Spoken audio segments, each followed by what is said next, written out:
All through history, the philosophers, Dante and Amanius and Socrates, they call themselves world citizens. So it's not a new idea, it's one of the oldest ideas. It's not revolutionary at all. But this is the only age, and we're the privileged ones, who will decide whether the human race will go on or not. Whether all those guys in the past, all those prophets and seers and philosophers and poets and so forth were justified. We decide, we here, in this day, in this age, and it's very, very short, decide whether the human race will continue and whether all the new, the future people will be born. It's an immense challenge.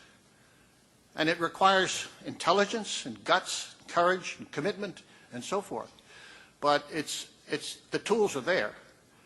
When you talk about sovereignty, the United States is a good example of sovereignty because I told Mr. Bush, I wrote him a letter, I said, the first three, you're not sovereign, Mr. Bush. The people are sovereign. The Constitution is the first three words say, we the people. And nobody knows very few people have read the Ninth Amendment or even the Bill of Rights in the United States. Very few people have read constitutions at all.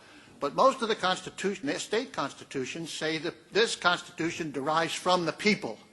Well, we are the people, and we have to exercise our sovereignty. Okay, to make a long story short, my claim to be a world citizen developed, well, the French government, first of all, tried to kick me out, and I'll give you another 9/11.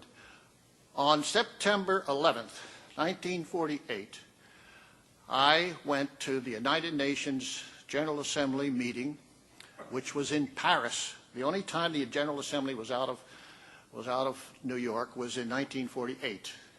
And they came to Paris, and they set up their little enclave at the Palais de Chaillot, and they declared that piece of France international territory. And that was the same day that the French government said, get out. So I take my little pack on my back, take the subway to the Trocadero. My only problem was, where am I going to go to the bathroom? No, seriously, because I knew that once I got on that territory, I couldn't get off.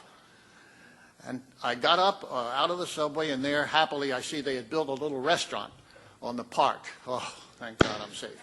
Anyway, I went to the UN. I had made a statement. I had made a statement the night before. I sent it around to the press, and I told the UN General Assembly, which was not in session at the time, just the Secretary General was there. I said, I'm your first citizen. And the UN said, wait a minute, something's wrong here. We don't have citizens. We only have states. I said, yeah, but I'm your first citizen because I'm a world citizen, and this is international territory. So it was kind of like I don't know what you call it, a meta moment, where some human being populated a territory which had been declared by the nations as international. So it was like I went up, and I was populating that vacuum up there. And that went around the world. I was the only story for about 7 days. 7,000 journalists were on my back. I became world famous in 7 days. Not because of me, but because of the moment. The moment was right, the words were right, and the commitment was right, and so forth. And it was like a show, show business all over again. It was a stage I was on, etc.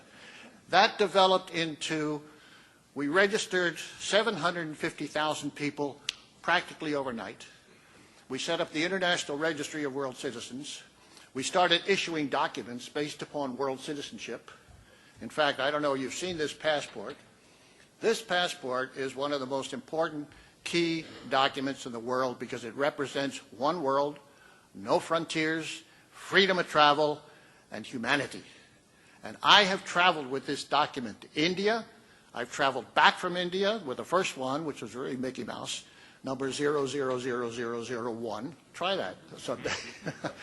And we now have a world government which has its office in Washington, D.C., and we have an office in Shanghai with a staff, and we are developing very fast. We issue documents. We have an agency called the World Service Authority which issues these passports. I have so much material out here. I mean, I have 58 years of material here, and he's only giving me 20 minutes on this stand. Well, anyway, thanks very much. I'll talk to you later.